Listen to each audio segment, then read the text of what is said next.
Elhuyar hiztegia 3 hiztegi barnartzen dituen hiztegi handi bada.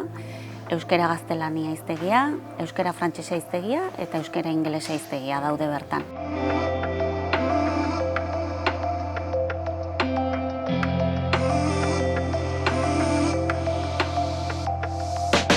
Elhuyar hiztegiaren atzean dago datu base handi bat, etengabe eguneratzen saiatzen garena, eta hainbat bide erabiltzen ditugu datu base hori eta hiztegia elikatzeko.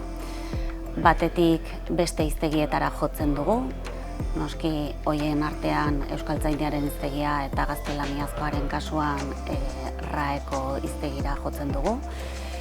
Eta bestetik ere, testu bildumetan edo korpusetan kontsulta etengabea egiten dugu, nolabait ere egungo hiztegia jasotzeko. Eta hitz berriak batetik eta bestetik ere hitzen erabilera berriak jasotzen ditugu.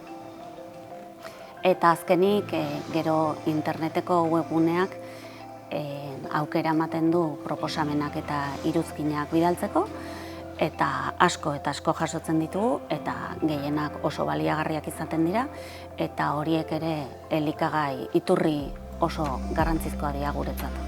Esandako 3 iturri horietatik hainbat iristen zaizkigu lantaldera, eta guk egiten duguna da hitz horiek hartu, aztertu, nola erabili izan diren ikusi, eta agerpen kopurua ere oso esanguratsua izan daiteke erabaki hartzeko garaien.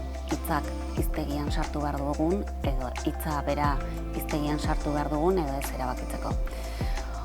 Gero ere aipatu behar da batzuetan prozesua ez dela berehalako izaten, ikusi behar dalako zer prozesu jarraitzen duen hitz horrek hiztunen artean. Hitz batzuk arrakasta handia izaten dute, eta beste batzuk igual denbora tarte motz batean bakarrik erabiltzen dira. Orduan, hiztegian sartu edo ez erabakitzeko polikiago aztertu behar izaten da, eta denbora tarte luzeago bat eman bartzaile ere. Gezurra bat dirudi ere eta gure artean denbora badaraman arren, chatbot, adibidez, chatbot hitza ez geneukan hiztegian, batez ere horre eztabaida zalako ingelesezko mailegua izanik ingelesezko grafiarekin erabili beharrote zan, edo euskaratu beharrote zan, ez? Hor prozesu bat izaten da. Eta azkenean, teixarekin chatbot hitz berria sartu dugu gure hiztegian, eta ikusi dezakezue webgunean bertan. Garrantzi handia ematen diegu erabaki horiei, eta horregatik batzuetan ere denbora eta eztabaida luzeak izaten ditugu, gero hiztegiak erabilera handia duelako datuek esaten digute. Adibidez, azken urtean 75 milioi kontsulta baino gehiago jaso genitun, eta horietatik etortzen zaizkigun proposamen eta iruzkinak. Orduan, euskaraz idatzi, euskaraz hitz egin nahi duen ororentzat oso erabilgarria den tresna bat daukagu esku artean, eta bere biziko garrantzia duela iruditzen zaigu.